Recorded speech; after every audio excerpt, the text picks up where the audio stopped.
Hello tout le monde et bienvenue dans cette vidéo, si je puis dire, dans ce nouveau podcast. Aujourd'hui on accueille Amandine. Amandine, c'est une fille que j'ai rencontrée à Bali. J'ai eu directement un coup de cœur pour cette personne. On en est venu à se demander comment on en était arrivé là.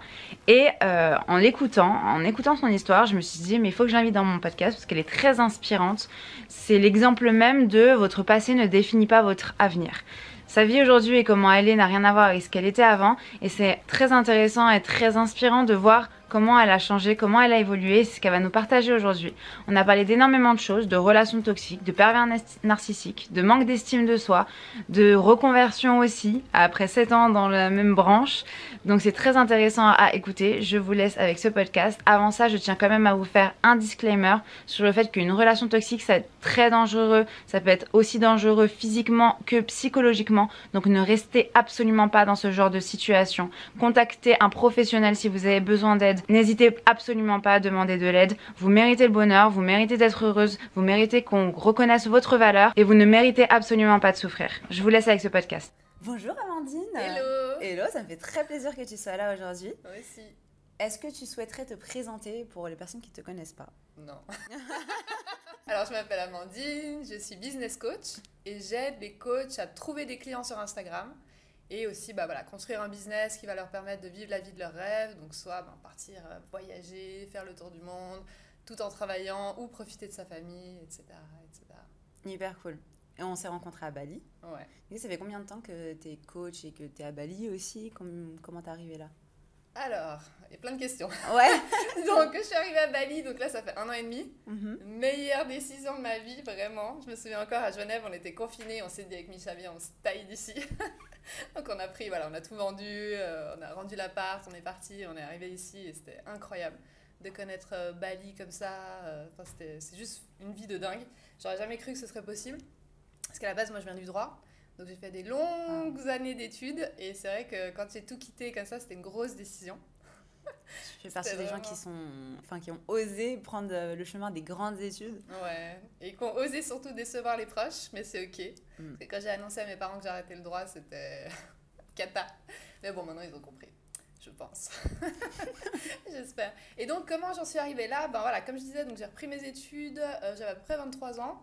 Et donc, j'ai fait des longues études de droit. Vraiment, c'était très long et c'était très difficile, franchement. Et ils font exprès de te mettre des bâtons dans les roues, parce qu'on est beaucoup à Genève, c'est vraiment une grosse faculté. Il y a il y a le monde entier, en fait, qui vient étudier là-bas, donc il faut faire un gros tri. Donc, j'ai repris mes études, j'ai réussi avec brio. Ça a été long, mais c'était cool. Et du coup, entre-temps, avec Micha, donc Micha c'est mon copain, on avait monté notre business. Donc au début, Mixel Agency. Au début, on faisait tout ce qui est création de contenu, mais on avait accès plutôt pour le côté aux grands hôtels, 5 étoiles, parce qu'à Genève, il y a beaucoup ça, donc des grosses marques. Parce que moi je viens du droit, donc du coup, je pensais que ce qui était important, c'était le prestige, le statut. Mais en fait, je me trompais. Parce que du coup, c'est vrai que travailler avec des grosses boîtes comme ça, c'était cool, mais en fait, on s'est rendu compte qu'on s'était enfermé de nouveau dans une sorte de salariat. Mais pire, parce que c'est ton propre salariat, donc t'es ton propre patron, c'était spécial. Du coup, j'ai dit à Micha, je lui ai dit, moi, c'est cool, je fais ça à côté du droit, etc. Mais moi, si c'est pour quitter le droit, parce que j'avais déjà quand même l'intention de... Assez rapidement, je me suis rendu compte que le droit, ça allait pas être pour moi. Dès la première année, je me suis dit, il y a une petite graine qui s'est plantée, et je me suis dit, c'est pas exactement comme je l'avais imaginé, parce que moi, je voulais vraiment aider les victimes, donc je voulais me spécialiser dans le droit de la femme, droit des enfants, droit pénal, etc. Et je me suis rendu compte qu'en fait, la loi était tout sauf juste et qu'il fallait des choses très graves pour que tu sois défendu. Donc ça me plaisait pas trop. Après, j'ai bossé dans une étude d'avocat, je me rendais compte que c'était un métier c'est un métier incroyable, vraiment, c'est magnifique, mais ça demande beaucoup de sacrifices. Et typiquement, vivre à l'étranger, c'est mort. Partir en vacances, mon chef m'avait bien fait comprendre que c'était mort aussi. Que des trucs où moi qui suis attachée à la liberté, j'aime ce côté pouvoir faire ce que j'ai envie de ma vie. C'était pas trop possible dans le droit, en tout cas aujourd'hui. Donc du coup, c'était assez intéressant d'avoir cette expérience-là. Et donc du coup, je disais à Micha, écoute, moi, si c'est pour quitter le droit, c'est pour avoir un boulot que j'aime, en fait, profondément, qui me remplit à l'intérieur. Tu vois, ce côté vraiment avoir de l'impact, aider profondément.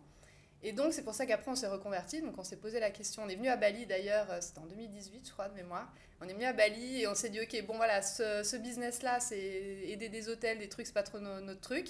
On a envie d'un truc où il y a plus. qu'est-ce qu'on peut faire? On a pris un business coach à l'époque et on a réfléchi. Je me souviens avec Misha, tous les matins, on avait des idées. On voulait faire dans le truc des trucs écolos. On voulait faire 1 milliard de trucs. C'était super drôle quand j'y repense. Et donc, à un moment donné, on s'est dit, ok, mais c'est quoi qu'on a vraiment envie de faire? C'est vraiment la question pour moi qu'il faut se poser et que je vois tout le temps avec mes coachés. C'est qu'est-ce que toi, tu as envie de faire? Et souvent, les gens, ils se disent, ouais, mais qu'est-ce qu'il faut faire? Qu'est-ce que la société veut? Qu'est-ce que mes parents veulent? Qu'est-ce qu'il faut? Le statut, etc. Mais en fait, mais toi, qu'est-ce que tu as envie de faire? Et ce qu'on avait envie de faire, c'était la même chose, c'était aider les autres. Ça a toujours été ça. Aider les autres et être libre. Vraiment, et avoir un vrai impact. Donc du coup, voilà, Micha, lui, il était dans le marketing, la communication. Il a bossé pour des grands groupes en Suisse. Et du coup, il me faisait que de me parler de marketing. Il me bassinait avec son marketing. À un moment donné, j'étais là. J'ai commencé à trouver ça intéressant. J'étais là, ouais, putain, le marketing, en fait. Je me suis rendu compte qu'en fait, il y a du marketing partout. Ouais. Comme le droit, un peu. Tu vois, d'un coup, je me suis rendu compte que c'était un monde. Et j'étais là, ouais, en fait, mais ça, c'est du marketing, ça aussi, etc. Et j'ai commencé à m'y intéresser. Et en fait, ça a été une évidence. Parce que vu que j'ai fait de la reconversion, vraiment, vu que je me suis reconvertie plusieurs fois, parce qu'à la base, j'étais secrétaire. Du coup, c'est une évidence de vouloir aider, en fait, ces gens qui sont dans le salariat, qui sont coincés, parce que le salariat, c'est pas fait pour tout le monde, vraiment. Vraiment. Il y a des gens qui aiment ça, hein. Moi, j'ai connu des collègues qui adoraient ça, mais la plupart des gens, c'est pas trop leur truc. Le manque de liberté. Et donc, je me suis dit, ok, en fait, c'est une évidence que j'ai envie d'aider des gens de passer du salariat à devenir entrepreneur, mais de la bonne manière. Parce que quand tu es entrepreneur, tu te lances sur Insta, il y a 1 milliard surtout que là, nous, on est spécialisé dans les coachs, il y a 1 milliard de coachs sur Instagram. Donc voilà, comment tu sors de la concurrence, comment tu fais en fait pour bien gagner ta vie et ne pas devoir justement retourner dans le salariat. J'ai plein de questions qui me viennent en tête. Tu as abordé plein de sujets hyper intéressants. Donc, on va remonter un peu sur les études de droit. Tu as énoncé que tes parents avaient du mal aussi à accepter le fait que tu quittes le droit. Tu as pris combien de temps à prendre cette décision? Parce que du coup, dès la première année, tu as senti que c'était pas fait pour toi. Ouais. Tu as pris combien de temps déjà à quitter vraiment réellement le droit? Alors, la première année, ce qui s'est passé, c'est que moi, j'étais dans une relation toxique. Donc, vraiment, avec un mec que j'avais rencontré. Bon, voilà, on connaît tous les pervers narcissiques, hein, on connaît un peu comment ils fonctionnent. Donc, du coup, le problème, c'est que j'ai raté ma première année. En partie à cause de cette relation, et puis aussi certainement d'autres choses, j'étais peut-être pas prête ou autre. Et aussi parce que c'était très dur et qui trie énormément. Et en fait, dès la première année, quand j'ai raté ma première année, il y a une petite graine qui s'est mise dans ma tête. Et je me suis dit, c'est pas fait pour toi. Et j'ai insisté, parce que moi, quand je prends une décision, j'y vais à fond, je lâche pas. D'ailleurs, la preuve, c'est que j'ai terminé mes études, donc j'ai fait un bachelor en droit, ensuite j'ai fait un droit transnational, ensuite j'ai fait mon master, après j'ai fait l'école d'avocature, etc. J'ai vraiment été jusqu'au bout, alors que dans ma tête, je savais que c'était pas pour moi. Waouh, meuf, attends. Attends. Dès la première année, t'as senti que c'était pas pour toi, et t'es resté combien de temps, vraiment, en termes d'années? Ouais, 6 ans, je pense. 6 ans, donc 6 ans de plus, alors que tu savais que c'était pas fait pour toi. Mais en fait, cette petite graine, je l'ai empêchée d'exister pendant des années. C'est-à-dire que j'avais cette pensée qui venait, ouais, c'est pas pour toi, il y avait un truc qui sortait, et j'étais là, non. Et je l'ai étouffé un peu, j'étais là, non. En fait, c'était trop dur, parce qu'en fait, avant ça, moi j'ai fait, en Suisse, c'est pas pareil qu'en France, mais en gros, j'ai fait l'équivalent du bac, mais pour les adultes, donc c'est en cours du soir. C'est-à-dire que tu bosses la journée, et ensuite tu vas en cours du soir pendant 4 ans, et en fait, après, tu as ton diplôme, et là, tu as le droit d'aller à l'université, tu vois. Avant, tu peux pas y aller, enfin, c'est un peu compliqué. Et donc, du coup, je me suis dit, mais meuf, t'as pas fait tout ça pour rien, tu vois. Donc, en fait, j'avais cette pensée comme ça. La première année, pareil, je l'ai ratée, machin, t'as pas fait tout ça pour rien. Et puis la deuxième, elle passe, et la troisième, j'ai mon bachelor, j'ai cette idée. Et en fait, elle pousse de plus en plus, et j'arrive plus à un moment donné à la contenir, tu vois. Et genre, je me souviens, j'ai annoncé ça à Misha. Ça a été franchement un des trucs les plus durs que j'ai eu à dire. J'ai dit, voilà, écoute, Misha, en fait, je crois que le droit, c'est pas pour moi. La tête qu'il a tirée. Pourtant, c'est quelqu'un, enfin, c'est pour ça on en parlera tout à l'heure, quelle est la différence vraiment entre les relations toxiques et les relations saines, quel est l'impact sur ta vie vraiment. Mais là, justement, je suis dans une relation saine maintenant depuis 7 ans avec Misha. Et genre, quand j'ai vu sa tête, quand je lui ai annoncé que j'arrêtais le droit, parce que lui aussi, en fait, il avait dû, combien de fois il s'est occupé de moi, genre quand j'étais en examen, à me rouler par terre, à me consoler, tu sais, à me rebooster, machin, c'était vraiment assez difficile, surtout que je travaillais aussi en parallèle, parce que voilà, j'étais plus chez mes parents depuis longtemps. Donc ouais, cette petite graine, elle était là, et en fait, j'ai pas réussi à l'étouffer, quoi. Tu dirais que c'est quoi le plus gros frein qui t'a empêché, du coup, de quitter le droit? Au début, c'était tout fait. Ouais. Et après, qu'est-ce qui s'est passé? C'est vraiment tous les efforts et toute l'implication. Et aussi, je m'étais imaginé... En fait, c'est marrant parce que j'en parle souvent avec Misha. En fait, ça dépend dans quel stade tu es dans ta vie. Pendant longtemps, j'ai cherché la sécurité, le statut, clairement. Parce que je viens d'une famille où voilà, on n'avait pas beaucoup d'argent, c'était galère. Ensuite, donc moi, j'ai toujours travaillé à côté de mes études. Ça a été très long. Voilà, l'argent, ça a toujours été un problème dans ma vie. Et du coup, je pensais que ça, être avocate, ça allait tout arranger. Donc j'allais avoir le statut, j'allais pouvoir prendre ma revanche sur la vie, j'allais avoir tu vois, des sous, j'allais pouvoir me payer une belle maison à Genève, etc. ou autre. Et en fait, à un moment donné, quand justement je suis rentrée dans cette relation saine, où j'ai pu me guérir, parce qu'au fond, en fait, ça se soigne quand tu es avec quelqu'un de sain, et ben à un moment donné, je me suis dit, merde, en fait, c'est plus ça que je cherche. C'est plus la sécurité, parce que je l'ai maintenant. Tu vois, du moment où je l'ai eu, avec Micha, justement, je me suis dit, mais en fait, maintenant, j'ai envie de liberté. Et le droit et liberté, c'est mes deux antonymes à fond, quoi. Genre vraiment, honnêtement, enfin après, je sais pas, il y a peut-être des avocats qui sont libres, mais moi, perso, la manière, en tout cas à Genève, où c'est très quand même old school, c'est vraiment, voilà, t'es dans ton étude d'avocat avec ton truc, ton tailleur trop serré, etc. Genre, ouais, je me voyais plus, en fait. Vraiment. Puis j'ai été déçue aussi du droit. J'ai été déçue des profs, j'ai été déçue de pas mal de trucs. On essaie de te mettre des bâtons dans les roues. J'ai pas trop aimé l'ambiance. Tu sais, c'est très... Tout le monde c'est la guerre un peu. Ouais. Tu sais, entre les étudiants et tout, machin. Alors que moi, j'aime bien tout ce qui est... on est ensemble, on est dans le même bateau, donc... Ouais. Il y a de la concurrence un peu. Ouais. Par contre, j'ai adoré faire ces études. Je regrette pas du tout. Pendant longtemps, je me suis dit, ah mais merde, j'ai peut-être fait toutes ces années pour rien. Et en fait, pas du tout. Parce que, ça m'a permis de me rendre compte, parce qu'à la base, j'avais pas de diplôme, j'avais rien. Parce que vu que je suis partie de chez moi très tôt, donc du coup, j'ai dû toujours bosser. Donc, j'ai eu plein de diplômes d'un coup. L'estime de moi, elle est remontée fois 1000. Parce que d'un coup, je me suis dit, ah mais t'es capable de faire un truc aussi dur. Parce que c'était dur. Surtout à mon âge. En plus, j'étais plus vieille que les autres et tout. Donc, c'était difficile de m'intégrer aussi, etc. Et puis aussi, donc vraiment, il y a un truc qui s'est construit où d'un coup, j'avais plus rien à prouver. J'étais là, ma famille était fière de moi j'étais fière de moi, j'étais là, ouais, je suis avocate. Et je voyais même dans les yeux des autres, ah ouais, ok, t'es avocate, mais t'arrêtes le droit et tout. Enfin, j'aimais bien cette histoire un peu, tu vois, donc ouais. Comment tu l'as vécu? C'était quoi le plus dur? C'était de l'annoncer à tes parents? Ouais, ça a été de moi accepter que j'allais pas faire ça. Et que j'avais fait tout ça pour rien. J'avais vraiment cette pensée pour rien, pour rien, pour rien, mais en fait, c'est pas pour rien.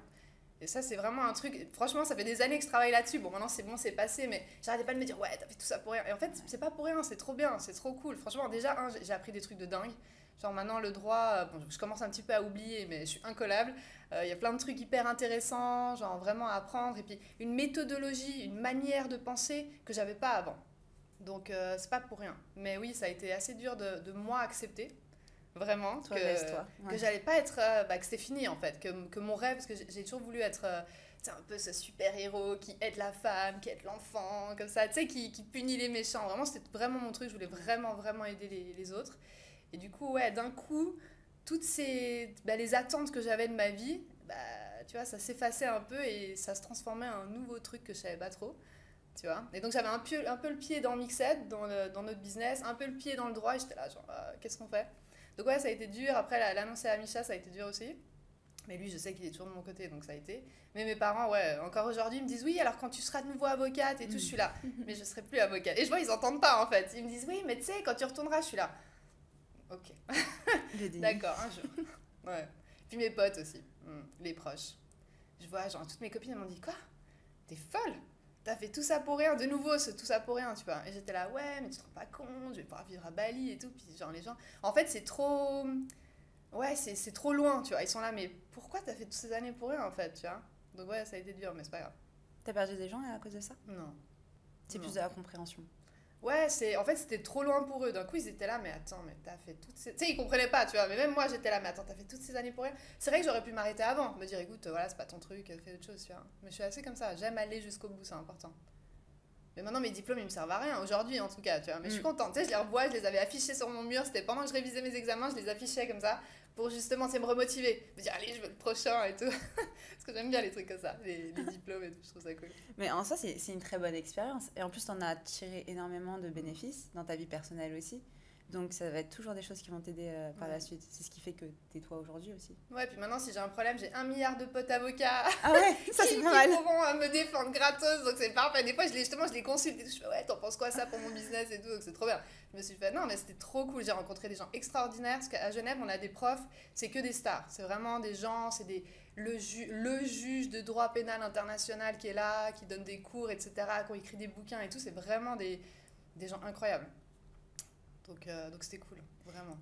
Et comment du coup t'es partie du droit à directement l'entrepreneuriat? Ça a été fluide? Tu t'es dit ok directement je veux entreprendre? C'est intéressant. En fait, en gros, moi mon père il était indépendant Et donc j'ai toujours vu mon père honnêtement galérer avec l'argent, mais vraiment de fou. Je me souviens, j'étais gamine et je voyais ma mère et lui qui étaient inquiets pour l'argent, les fins de mois, etc. J'ai toujours vu mes parents vraiment hyper serrés. Et du coup, je me suis promis que je serais jamais à mon compte. Mais vraiment. Et lui, il arrêtait pas de me dire, ouais, tu verras un jour, tu seras à ton compte, c'est sûr et tout. T'as pas un caractère pour, tu sais, être sous quelqu'un qui te donne des ordres et tout. Et je lui ai toujours dit, ouais, tu rêves, jamais je serai indépendante, etc. Et tu vois, intéressant.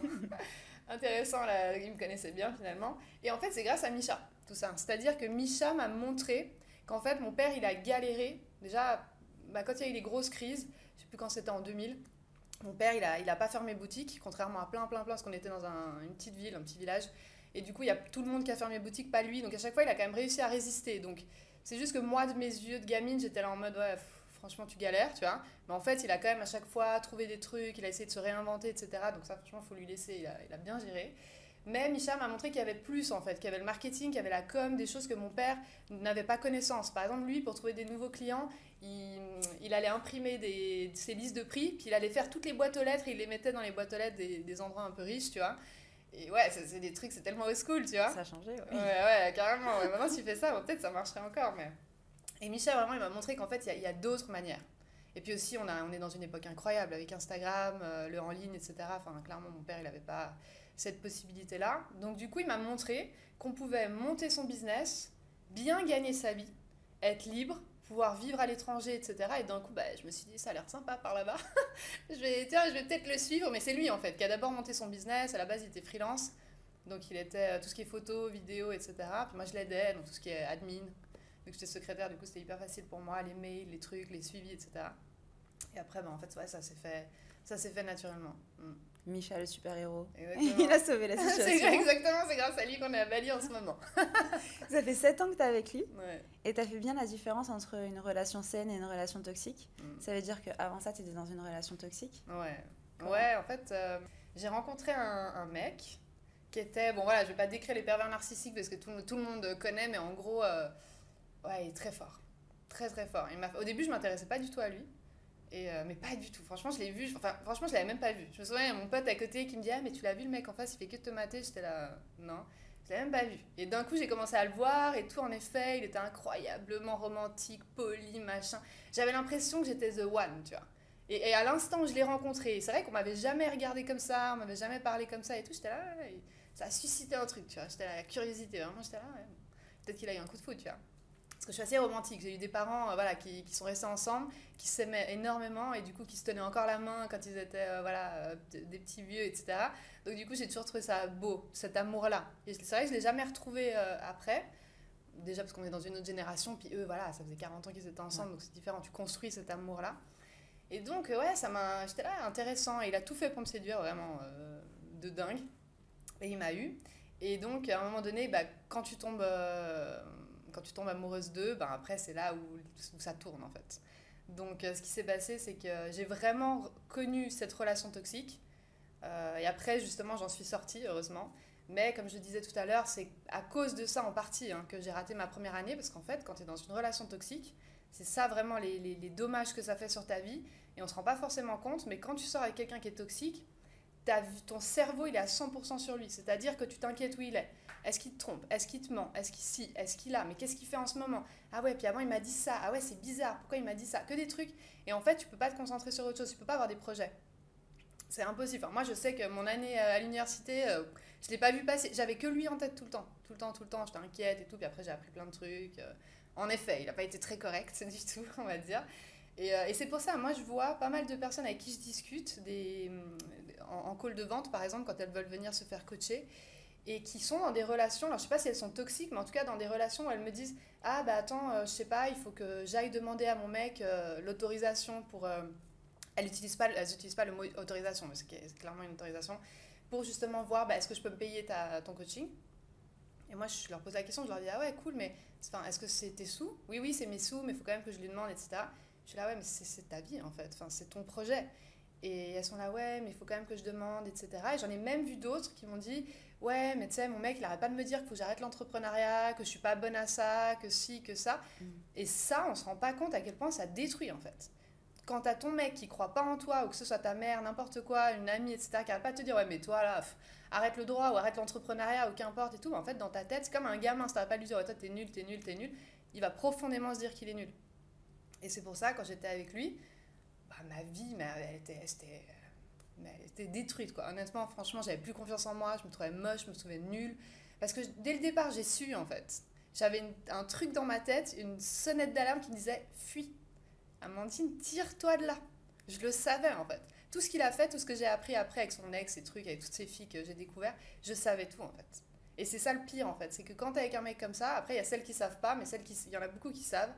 Et en fait, au fond, après, ben, t'es plus une victime, en fait. T'es coupable, tu vois. Parce que tu savais. Et ça, en fait, vraiment, ça détruit. Et donc, tu peux pas avoir des projets à côté. Ou si, mais tu vas mal les faire, parce que t'as pas l'esprit libre, tu vois. Tu penses que c'est quoi qui t'a fait tomber dans cette relation toxique? Je pense qu'il a joué sur une blessure que j'avais. En fait, à un moment donné, parce qu'on est resté, en plus on n'est pas resté très longtemps, on est resté 6 mois. Et après, je faisais que de le quitter, puis après on revenait, parce que ces gens, ils sont trop forts en fait. Ils te font revenir, ils te font culpabiliser. Enfin, il a utilisé des stratagèmes de dingue. Franchement, parce qu'à un moment donné, on avait un chien ensemble, donc c'était genre, ouais, je l'ai perdu, faut que tu m'aides à la retrouver. Puis après, j'y retournais. Enfin bref, ça a duré quand même presque un an. Et en fait, je pense que, en fait, à un moment donné, je me suis rendu compte que j'étais dans la même dynamique que j'étais avec ma mère. C'est-à-dire que je passais mon temps à lui prouver que j'étais pas comme lui il disait que j'étais. Parce que lui me disait, ouais, tu me trompes, tu fais ci, tu fais ça. Et moi, je faisais que de lui prouver, vraiment dans ce truc, mais non, je suis assez, tu vois. Je suis ça, mais non, crois pas ça, je suis ci. Et en fait, je me suis rendu compte, parce qu'avec ma mère, c'était comme ça, j'étais jamais assez bien. Il fallait toujours que je sois celle qui soit la meilleure, celle qui est ci, celle qui fasse du droit. D'ailleurs, j'ai fait du droit en partie aussi, parce qu'elle voulait absolument que je reprenne mes études, etc. Il fallait que je sois la plus grande, la plus blonde, la ci, la ça, toujours la mieux. J'étais jamais assez. Et lui, c'était pareil, quoi. Et en fait, à un moment donné, je me suis arrêtée, vraiment, et j'étais là, mais meuf, t'es en train de reproduire le même schéma qu'avec ta mère, en fait. Arrête de courir. Ces gens-là, c'est un puits sans fond, en fait. Vraiment. Je dis pas qu'il. Ma mère, je sais qu'elle m'aime, tu vois. Et lui aussi, je pense qu'il m'aimait à sa manière un peu bizarre, mais c'est juste que c'est des gens, ça sert à rien d'essayer de leur prouver des trucs, parce qu'en fait, déjà, ça fait partie d'un stratagème, je pense en tout cas lui, tu vois, des relations toxiques. Mais ce sera jamais assez. Tu seras jamais assez. Et en fait, il reflète aussi énormément. Donc, c'est-à-dire que c'est lui qui me trompait, mais il me disait que c'était moi. Tu vois, c'était un peu pour cacher la merde de chat, je pense. Il te faisait culpabiliser. Ouais, tout le temps, grave. Et puis, tu vois, aujourd'hui que je connais une relation saine, mais enfin, la différence, elle est dingue. Vraiment, je me suis mis avec Misha quelques mois après. Il m'a un peu ramassé à la cuillère. Franchement, c'était. Quand je suis sortie de cette relation, j'étais, genre. Pas comment dire en français, j'ai le mot qui me vient en italien, mais genre déprimée. Vraiment. En plus, j'avais raté ma première année. Je risquais de perdre ma bourse parce que j'ai eu une bourse d'une fondation privée. Parce que quand tu doubles ta première année, ils t'aident plus après. Donc j'étais là en mode, ah, c'est bon, ma vie, elle est foutue. Et justement, Misha, il m'a montré en fait, c'est quoi une relation saine, tu vois. Et grâce à ça, j'ai pu guérir à l'intérieur. Vraiment, il y a des trucs qui se sont guéris tout seuls, sans que je travaille dessus. Et aussi, ben, j'ai pu réussir ma première année, qui est vraiment la plus dure. Passer mon bachelor, passer tous mes diplômes, réussir en fait, tous les projets que j'ai entrepris. Parce qu'il est là, en fait, il me soutient. Et tu vois, il voit profondément ma valeur. Et qu'est-ce qui a fait du coup qu'il y a eu une goutte de trop dans cette relation toxique? Parce que tu as appris plusieurs choses, tu t'es vraiment au bout d'un moment rendu compte, tu t'as dit qu'il y avait une voix dans ta tête qui te disait de fuir, mais que tu l'écoutais pas. Qu'est-ce qui a fait au bout d'un moment où tu t'es dit stop, là c'est trop? Ouais. Bah, moi j'ai une sorte de défaut, qualité, je sais pas trop. C'est qu'en fait, quand je pense un truc de quelqu'un, par exemple là où je me disais fuis, bah en fait, j'ai besoin d'une preuve. Je peux pas fuir comme ça, tu vois. C'est comme, tu sais, c'est un peu le même exemple quand tout le monde critique une personne, je vais pas écouter et ne pas l'aimer. Je vais d'abord me dire, ok, ben, d'abord je vais apprendre à la connaître et après je me ferai ma propre opinion. Là, c'était pareil, tu vois. Donc j'avais cette voix, mais maintenant j'ai changé. Maintenant, je ne suis plus comme ça. Maintenant, je m'écoute. Maintenant, ça suffit. Grâce à lui, en fait. Vraiment, il y a plein de trucs qui ont changé grâce à lui. Mais sur le moment, je me disais, ouais, mais en fait, t'as aucune preuve, tu vois. Et j'attendais les preuves. Et puis quand je fouillais dans son téléphone, justement, c'est des relations comme ça, tu fouilles, t'es là, t'es jamais sûr. En fait, t'es jamais safe. Il me faisait jamais me sentir en sécurité. Je pense qu'ils font exprès de faire ça. Ouais. Et à un moment donné, quand ça tournait en rond, genre justement, j'étais là, vraiment, c'était bizarre. Il y avait des trucs avec son ex. Enfin, à un moment donné, il m'a pris ma carte pour aller retirer de l'argent parce qu'en fait, il allait payer le loyer de son ex. Enfin, des trucs, franchement, t'es là, mais t'hallucines en fait. Et tu vois, j'ai supporté. Et en fait, moi qui ai énormément de caractère, à un moment donné, c'est ça en fait. Je me suis dit, mais meuf, genre réveille-toi en fait. Et d'ailleurs, à cause de cette relation, j'ai perdu des copines. bon, soi-disant meilleurs potes, mais en tout cas, sur le moment, il y en a une, elle m'a dit, écoute, Amandine, moi, ta relation, je peux plus, en fait. Et ouais, elle m'a laissé tomber du jour au lendemain, elle me répondait plus et tout. Alors que j'étais justement, c'est le moment où j'avais besoin d'elle, tu vois. Et ça, en fait, tout ça, cette accumulation ouais, même ma meilleure pote qui me laisse tomber et tout, j'étais là, faut que je me taille, en fait. Et j'étais pas heureuse, vraiment. Est-ce que dès la première preuve, tu t'es dit c'est la fin ou t'as attendu qu'il y ait beaucoup de preuves pour te dire que c'était la fin? Bah, le problème de ces gens-là, c'est qu'en fait, quand t'as des preuves, ils arrivent à te faire croire que c'est pas des preuves, tu vois. Ah, ouais. Donc, tu vois, à un moment donné, par exemple, en fait, déjà, j'ai jamais vraiment trouvé de preuves, mais quand j'en trouvais, par exemple, là, qui prenait ma carte pour aller payer le loyer de son ex, il me le disait en plus, hein, ouais, bah écoute, faut que je paye le loyer de mon ex, mais il y avait toujours une super explication. Franchement, honnêtement, je te jure, à chaque fois, j'étais là, je le croyais, j'étais là, ouais, ok, c'est plausible, tu vois. Et vraiment, en fait, ils t'endorment, ces gens. Vraiment, je sais pas. Je pense qu'ils te disent des trucs où ils t'endorment le cerveau, ils te font des trucs vaudous, je sais pas ce qu'ils te font, mais t'es là. T'es là, ah ouais, ok, peut-être. Et tu laisses passer. Et tu laisses passer. Mais le problème, c'est que c'est tous les jours, tu vois. Donc c'est pour ça, ces femmes qui restent avec des mecs comme ça des années, oh, mon Dieu, moi je suis restée que 9 mois avec lui, et ça a été déjà lourd. Il t'a éloigné de ta famille, tes Ouais. amis? Ouais. Ouais, c'était le but. Ouais. Ouais. Et même à un moment donné, pour te raconter une histoire, parce que celle-là, je trouve que c'est. Franchement, j'en ai mille à raconter, mais celle-là. Genre, on était à table avec mes parents au resto, et il était en train de demander ma main. Donc, au bout de 6 mois, tu sais, c'est le genre de gars qui te dit je t'aime au bout de 2 semaines, qui te demande ta main et tout. Il était en train de demander ma main à mon père. Je me souviens encore de cette scène. Et la serveuse, elle arrive, et elle était trop bizarre. Elle se frottait à la table, comme ça, elle se frottait à lui, parce qu'il était là. Moi, j'étais là, puis il y avait mes parents en face. Et même ma mère, qui pourtant, elle connaissait pas, je lui avais rien dit, parce qu'évidemment, tu caches en fait, tu dis pas ce qui se passe à l'intérieur. Donc c'est ça le problème, c'est pour ça que ça te fait des dommages en fait. Parce que tu dis rien, t'as honte. T'as honte et t'as pas de preuves, tu vois. Puis tu vas pas dire, ouais, bah en fait, je me fais prendre pour une conne, mais je reste, tu vois. Donc tu dis rien. Tu dis rien. Et je me souviens, cette serveuse qui était là, et moi j'ai vu direct, tu vois, qu'elle se frottait à lui, c'était bizarre la relation, il y avait un truc bizarre. Et même ma mère, elle m'a dit, ouais, Amandine, il se passe un truc avec la serveuse, tu vois. Et en effet, ils couchaient ensemble, tu vois. Que des trucs comme ça. Alors qu'ils demandaient ma main à mes parents. Et est-ce que tu penses que t'aurais pu éviter cette relation? Bonne question. Bah, moi, je suis contente qu'elle soit arrivée. Parce que, sur le moment, évidemment, je suis pas contente. Mais ça m'a tellement apporté. Genre, j'étais là, j'ai vraiment mis tu sais, un point final à ce genre de relation. Genre, tu sais, même avec ma mère, ça a soigné un truc. D'un coup, j'ai arrêté de lui courir après. D'un coup, j'ai arrêté d'être celle qu'elle voulait, tu vois. Et ça a vraiment mis. Genre, en fait, j'ai fermé le bouquin, vraiment, et j'ai rouvert un nouveau livre, tu vois, vraiment. Donc, non, franchement, je suis contente que ce soit arrivé. Et je pense pas que j'aurais pu passer à côté parce que franchement, il était très fort. Quand je repense, des fois, j'y repense, je suis là, ouais, mais les débuts, quand même, c'était. Ouais, t'es obligé de tomber dedans, en fait. Tu vois, il est exceptionnel, le mec. T'as jamais rencontré un mec comme ça. Les mecs normaux, justement, ils sont normaux, tu vois. Parce que lui, il était trop attentionné. Le mec, j'avais même pas le temps d'avoir froid, il savait déjà que j'avais froid, tu vois. Ouais, c'est de valoriser. Ouais, de ouf, j'étais là, ouais, en fait, waouh, tu vois. Genre, toute l'attention sur moi. Donc tu penses pas qu'il peut y avoir un facteur spécifique pour tomber dans ce genre de relation? Ouais, moi je pense que c'est par rapport aux blessures. C'est-à-dire que je pense qu'on est fait pour matcher avec ces gens-là, justement. Ouais. Par exemple, eux, en fait, ils te voient, parce que je me suis pas mal renseignée après quand même. Puis en plus, c'était vraiment la mode des pervers narcissiques et tout. Donc il y avait beaucoup de livres, beaucoup de trucs là-dessus. Et en fait, c'est vraiment en mode, ils te voient, ils savent que t'es sa proie. Tu sais, en mode, ils seraient pas intéressés par n'importe qui. Genre justement, une fille qui a pas cette peur de l'abandon, une fille qui se sent safe, qui a pas ce côté, ouais, peut-être dépendance affective, ça n'intéresse pas, tu vois. Quelqu'un qui est construit, genre par exemple, aujourd'hui, si je le recroise, il me regarderait même pas, je pense. Pourquoi? Parce que je suis genre construite. Tu sais, c'est comme si, à l'époque, j'avais une espèce d'entaille, une petite blessure, et lui, il l'a vu et il s'est engouffré dedans, tu vois. Et ça, en fait, c'est pour ça que les pervers narcissiques, ils sont attirés par des personnes comme ça, je pense. Quand t'es bien dans ta vie, t'es là, tu sais, tu traînes avec les bonnes personnes, t'as construit ta vie, t'es bien, mais même pas tu le regardes, en fait. Ouais, Non, même mais toi, même si lui, non. il est intéressé par toi, tu le regardes non. pas, quoi. Ah bah non. Ben non, parce que je trouverais chelou son comportement, justement. Tu vois, tandis que là, il est rentré profondément dans cette blessure, je pense, dans cette mini entaille qu'il y avait, tu vois. Et tandis qu'aujourd'hui, je l'ai pas, cette entaille. Donc du coup, je serais là un peu genre, il est chelou. Je trouverais son comportement très bizarre, à la place de le trouver beau, tu vois. Ouais. Mais je pense qu'il y a des personnes qui matchent, du coup, aussi bien dans le bien que dans le mal. Ouais. Enfin, s'il y a ton alter ego dans le bien, dans une relation qui est saine, construite, avec qui tu peux avoir une vraie relation profonde, il y a forcément, entre guillemets, ton alter ego, mais dans le mauvais. Ouais, et puis en plus, je pense que ces gens-là, ils sont vraiment. Ils voient, enfin, de ce que j'ai lu, en tout cas, chopent leur victime, tu vois, ils sont là, Elle va m'apporter ce que je veux. Ouais, en fait, ouais, je sais pas exactement comment ils réfléchissent, mais ils voient que t'as un truc, tu sais que ça peut plugger avec son truc à lui, tu vois. Chacun ses blessures un peu, tu vois. Ouais. Tu crois qu'il s'en rend compte? Il fait ça consciemment? Bah moi, je sais qu'on avait eu des conversations, lui et moi, justement, c'est ça où je suis trop fort. C'est qu'en fait, je sais pas si c'est vrai, mais en tout cas, il y a des moments où il avait vraiment des moments de lucidité et où il me pleurait dans les bras en me disant, ouais, je suis trop une merde, je m'en veux trop de ce que je fais, nanana.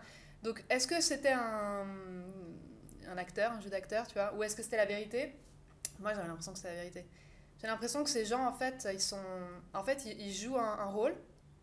Et il y a des moments où, quand même, il y a, tu sais, le subconscient, il y a des trucs qui remontent qui font énormément de mal, ils font énormément de dommages. Hein. Moi, tout ce qu'il me racontait par rapport à ses ex, j'étais là, mais des trucs, j'étais là, mais. Et c'est là où je me disais, mais pourquoi tu restes, en fait? Parce que j'entendais des choses horribles, j'étais là, mais. Tu sais, par exemple, ouais, ben, tu sais, j'ai couché avec sa sœur, des trucs comme ça, j'étais là, mais qui fait ça, en fait? Tu vois. Mais je suis quand même restée. Parce qu'il trouvait toujours un truc. Ouais, mais parce qu'en fait, nanani, nanana. Il y avait toujours des bonnes explications, enfin bref. Et ouais, je pense que eux, ils ont une énorme blessure. Et du coup, ils la nourrissent. Et surtout, je pense qu'ils sont tellement mal dans leur vie. Parce que, tu sais, à un moment donné, quand tu fais du mal, tu te sens une merde, un peu, c'est normal, tu vois. Quand tu fais le bien, tu te sens bien. Et quand tu te fais du mal, ben, tu te sens une merde. Et donc, du coup, pour se sentir bien, je pense qu'ils écrasent l'autre, tu vois. Ça leur fait du bien. J'en sais rien. Un truc du genre, quoi. Faudrait leur demander. Faudrait, ouais, ça serait très intéressant. Demander, ouais. La prochaine fois, on l'invite juste ici. Avec plaisir. Donc, dis-nous tout. Tu es une merde, raconte-nous. Peut-être qu'un jour, qui sait, j'arriverai à convaincre quelqu'un. quelqu'un. Faudrait qu'ils prennent ses balls comme ouais, ça. Quand même, ouais. Mettre l'ego de Non, côté. mais ils n'assument pas. Ils ont l'impression qu'ils sont bien, tu vois. Ça va être compliqué, malheureusement. Je pense que ça aiderait beaucoup de personnes à comprendre, mais voilà. Donc voilà, pour tous ceux qui nous écoutent et qui sont dans une relation un peu toxique, vraiment sortez de cette relation, vraiment, parce que il n'y a aucune chance en fait. C'est-à-dire que la personne ne va pas changer. Parce que moi, de ce que j'ai vu en lui, c'est qu'en fait, ce que j'ai appris après, ce qu'il disait à ses potes, c'est qu'en fait, il était fier d'être comme ça. C'est-à-dire que moi, il me disait, ouais, bah tu vois, mon père, je fais tout pour pas lui ressembler, parce que si, parce que ça, parce que là. Et moi, j'étais soulagée, j'étais là, putain, tant mieux, parce que son père, il est un peu bizarre. Et en fait, à ses potes, il disait le contraire, ouais, moi, mon père, c'est mon modèle, machin et tout. Donc, tu vois, je pense que c'est vraiment des gens qui changeront jamais. Impossible. Parce qu'ils se remettent pas en question. Et ils ont vraiment étouffé leur subconscient, étouffé justement toutes leurs émotions. Et je me souviens quand ça popait, ce sentiment de ouais, je suis une merde, etc., ils se sentaient mal. Ça durait genre peut-être 10 minutes, mais c'était en mode. C'était l'hécatombe, hein. C'était en mode. Tu vois, d'un coup, tu sais, c'était un peu la cocotte minute, il arrivait plus à la contenir, tu vois. Et ça sortait, mais après, pas de nouveau. En fait, ils sont vraiment dans un scénario, je pense vraiment, qui se donne un rôle. Et donc, c'est impossible de rester avec quelqu'un qui est comme ça. En fait, il faut penser à soi, il faut fuir, il faut se sauver. Je sais que c'est difficile, je sais qu'être dans une relation toxique, en fait, ça te fait vibrer. Moi, je me souviens, il y avait un truc vibratoire entre nous, tu vois. Genre, vraiment, plus il me faisait du mal, plus, tu sais, genre, t'es là, en fait, il te rend vivante, tu vois. C'est ça, le truc, il joue avec toi, tu sais, c'est chaud, froid. Mais en fait, cette relation-là, elle fout en l'air, honnêtement, ton estime de toi, ta confiance en toi, elle fout en l'air tes projets, ta vie, en fait. Donc, vraiment, relation toxique est égale à ciao, on se taille. Tu dirais que c'est quoi les meilleures armes pour s'en sortir, justement? Je pense que c'est retourner auprès de ses proches. Genre, si c'est possible, en tout cas, je sais pas, genre limite si... par exemple, moi, j'habitais avec lui, parce qu'il m'avait tout quitté, l'appart, le truc, le machin, donc j'habitais chez lui. Et en fait, tu sais, tu prends tes affaires, tu prends tes petites valises, même pas tu lui dis salut, tu vois, parce que sinon il te retient. Prends ton petit truc, tu te tailles, tu vas chez tes parents, j'en sais rien. C'est pas très glorieux hein, de retourner à 30 ans chez ses parents, mais t'en fous en fait. Parce que là, t'es safe. Puis là, tu réfléchis, tu te poses, tu fais rien, tu réfléchis. Et tu te rends compte en fait. Tu fais le lien dans ta tête, tu te rends compte, ah ouais, mais quand il m'avait dit ça, c'est ça. Puis en fait, d'un coup, t'ouvres les yeux, parce qu'eux, ils t'endorment en fait. Donc d'un coup, t'ouvres les yeux et tu te rends compte qu'en fait, il faut vraiment que t'arrêtes d'être dans cette relation parce que ça fout en l'air ta vie. Profondément, je suis sûre que toutes les personnes qui sont dans une relation toxique aujourd'hui, elles se rendent compte qu'il y a un truc qui joue pas dans leur vie, tu vois. Il y a un truc où t'es pas heureux, t'es malheureux, tu pleures, t'as peur, etc., tu vois. Donc, en fait, tout le monde mérite d'être dans une relation saine. Et pour se dire, je mérite, justement. En plus, clairement, tout le monde mérite d'être dans une relation saine. En fait. Ça, c'est clair. Mais c'est une grosse étape. Même moi, quand je suis en coaching, ces femmes, elles ont du mal à se dire mais je mérite mieux parce que j'ai peur d'avoir pire encore ou j'ai peur de ne pas avoir du tout. Il y a aussi cette peur de se dire ah, mais ça se trouve, je vais rester seule toute ma vie. Donc peut-être que c'est mieux que je reste dans cette situation. Je vais être... tu sais, la peur de l'inconnu, en fait. La peur de se dire ah, bah après, ça sera... Je sais pas ce qu'il y a après. Ouais, mais alors, après la pluie vient le beau temps. Vraiment. Alors là, franchement, moi, c'est ma phrase, je la dis tout le temps. Mais je te jure, vraiment, après la pluie vient le beau temps. C'est-à-dire que si tu tombes sur un mec toxique, le suivant, à part si tu fais exprès et que vraiment tu te remets pas en question, justement, c'est pour ça qu'il faut faire un break, il faut prendre son petit baluchon, partir, aller chez un proche, ça peut être qu'importe, ton frère, ta pote, n'importe quoi, tu réfléchis, tu te poses, tu coupes en fait. Tu coupes ce truc et après, tu fais en sorte de plus reproduire le même schéma. Parce que le problème, c'est que quand tu es attiré par des gens toxiques, souvent, le prochain, il va de nouveau être toxique, tu vois. Et après, toxique, puis à un moment donné, tu perds tellement d'estime de toi que tu te dis, mais en fait je mérite. Ouais. En fait, personne mérite d'être dans une relation comme ça. Et d'ailleurs, eux, franchement, je pense pas qu'ils savent ce que c'est d'aimer ces gens toxiques. Franchement, moi, je pense qu'il m'a pas vraiment aimé, tu vois. Il se rendait pas compte. En fait, c'était juste ce que je représentais. Tu sais, il voulait un trophée à côté de lui, vas-y, une grande blonde, moi, ça me bat. En fait, il t'aime pas vraiment pour qui t'es. C'est ça la différence avec une relation saine. Et saine, bah, ça veut tout et rien dire, tu vois. Parce que tu peux être dans une relation saine où vous vous gueulez dessus de temps en temps, ça fait du bien, tu vois. Mais toxique, c'est vraiment quelqu'un qui voit pas ta valeur, qui t'aime pas vraiment, en fait. Tu vois. Toi, t'as l'impression qu'il t'aime, mais pas vraiment. Ouais. Il faut être avec quelqu'un, tout le monde mérite d'être avec quelqu'un comme ça, qui, quand il te regarde, en fait, il te connaît, il apprend à te connaître, il est intéressé par toi, il voit vraiment ta valeur, il t'encourage, vraiment. Et franchement, il vaut mieux être seul que mal accompagné, quoi. Ah ouais, ça c'est... Carrément, quoi. On est d'accord. Ah ouais. On est d'accord. Ah ouais, franchement, ouais. Et en plus, ça doit être la personne vraiment avec qui tu partages tout et n'importe quoi, avec qui tu peux parler de ce qui va pas, comme ce qui va bien, et toujours dans l'optique de trouver une solution et d'avancer. Je pense que c'est ça aussi la différence avec une relation toxique où tu stagnes, voire tu régresses. Ouais. Parce que c'est Ouais. pas la bonne relation, quoi. En fait, quand t'as une relation toxique, je remarque, c'est qu'en fait, je pense que t'as une blessure. Et en fait, avec eux, ta blessure, elle s'élargit. Et le problème, c'est que c'est pour ça que peut-être, toi, tes coachés, elles ont peur de pas trouver mieux. Parce que le problème, c'est que quand t'as une blessure qui est trop profonde, tu vas attirer des gens qui sont eux aussi blessés de la même manière, tu vois. Et donc là, c'est là où d'un coup, t'attires que des gens qui ne sont pas des bonnes relations. Donc c'est pour ça, il faut partir, guérir, Ouais. refermer cette blessure. Et là, ensuite, tu vas rencontrer des gens qui sont équilibrés. Moi, par exemple, je sais que quand j'ai rencontré ce mec, j'avais cette blessure-là, clairement. Bah, justement, Micha et moi, on se connaissait déjà, on était potes, on était dans la même bande de potes. Bah, lui, il n'était pas forcément attiré par moi. C'était pas le bon moment. Pourquoi ? Parce que lui, il n'était pas blessé de la même manière que moi. Donc, j'ai dû quitter cette relation, enfin, être dans cette relation, souffrir. Ensuite, me dire, ok, maintenant, ça suffit, stop, je me guéris. Et là, quand j'ai fermé cette blessure, d'un coup, comme par hasard, on a été attirés, tu vois. Wow. Et là, on s'est trouvé. C'est là où tu trouves l'amour, en fait. C'est là où tu trouves cette relation saine. Parce que quelqu'un qui est trop blessé, qui est trop éméché, ce sera pas des relations saines, tu vois. Ce sera des relations un peu toxiques. Ouais, tu vois même pas la chance que tu as autour de toi. C'est un peu Ça. comme les opportunités, même professionnelles. Des fois, elles sont là. On peut changer notre vie du jour au lendemain. Mais si on n'est pas prêt à recevoir, on passe pas à l'action et on saisit pas l'opportunité. Ouais, puis si t'es trop blessé, genre personne veut de toi. Enfin, je veux dire, tu sais, Ouais, les personnes qui sont saines, mais même un employeur, tu vois, comme t'en parlais, il sera là en mode, tu sais, on voit en fait. On a l'impression qu'on voit pas, on cache derrière des masques et tout. Ça se sent en fait, ça se voit. Quand t'es vraiment profondément blessé à l'intérieur, tu vas attirer des gens qui vont peut-être se nourrir de cette blessure, tu vois. Moi, j'ai vraiment vu une différence, franchement. Depuis justement cette relation-là, où j'ai coupé, même mes amitiés, elles ont changé. Ma relation avec ma famille, tout a changé. Vraiment. Donc se concentrer sur soi, se reconstruire, guérir de ses blessures. Puis après, l'amour viendra tout seul. Ouais, et se dire qu'on mérite en fait. Vraiment, tout le monde mérite d'avoir une relation saine. C'est juste extraordinaire d'avoir une relation saine, vraiment. Est-ce que tu penses, si tu n'avais pas rencontré Micha ou s'il ne faisait pas déjà partie de ta vie, est-ce que tu serais retournée automatiquement dans une relation toxique ? Comment ça serait passé du coup ? J'espère pas. Parce que c'est vrai, pas. il y a des personnes qui sortent de ces relations et elles ne rencontrent pas tout de suite la personne qui les convient. Et du coup, ça peut prendre quelques mois, ça peut prendre quelques années. Et c'est OK, il n'y a pas de problème. Mais du coup, ne pas pouvoir se rattacher, peut-être que ça peut... Qu'est-ce que tu en penses ? J'en pense que quand plus compliqué. Faut pas faire des généralités, mais quand on est dans une relation toxique, malheureusement, parfois, il y a un pattern. C'est-à-dire que tu as une première relation toxique, après tu en as une deuxième, après tu en as une troisième, et tu es là, et en fait tu tournes en rond dans ces relations toxiques, et toi tu commences à te dire, mais en fait je suis barjo, quoi. Pourquoi j'attire toujours des gens toxiques ? Pourquoi j'ai toujours ces relations ? Est-ce que je le mérite ? D'un coup tu as vraiment l'estime de toi dans les chaussettes et tout. Donc c'est une question difficile à répondre, j'espère pas.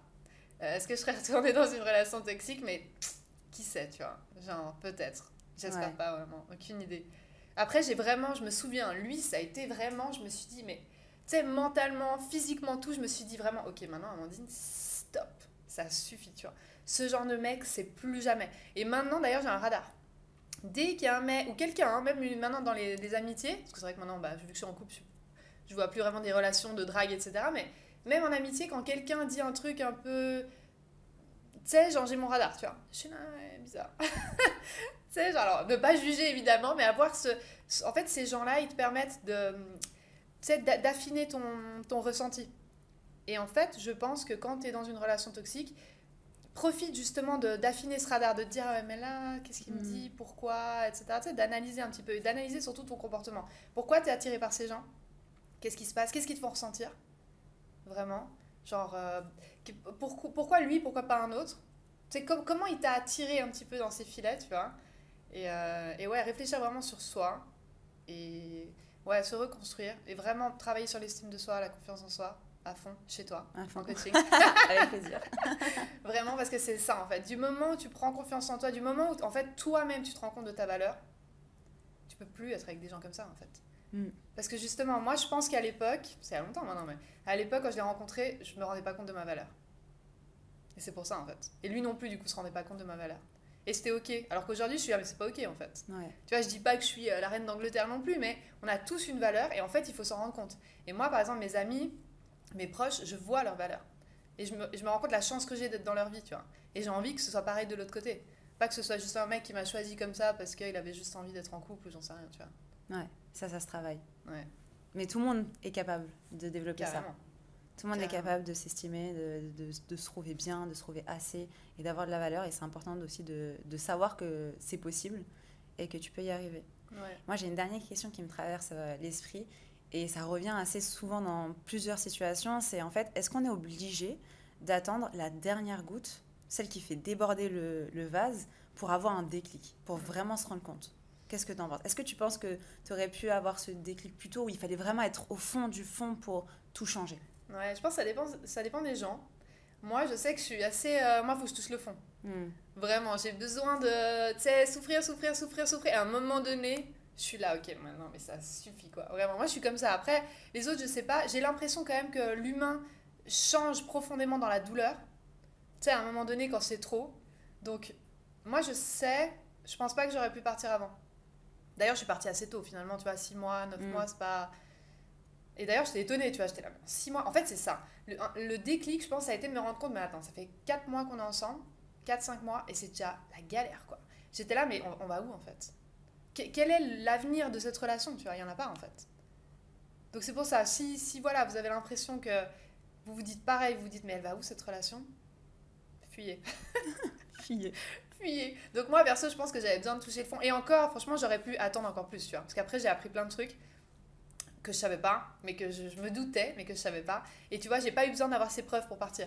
Je suis partie avant. Vraiment, je me suis rendu compte que ouais, ça allait nulle part, quoi.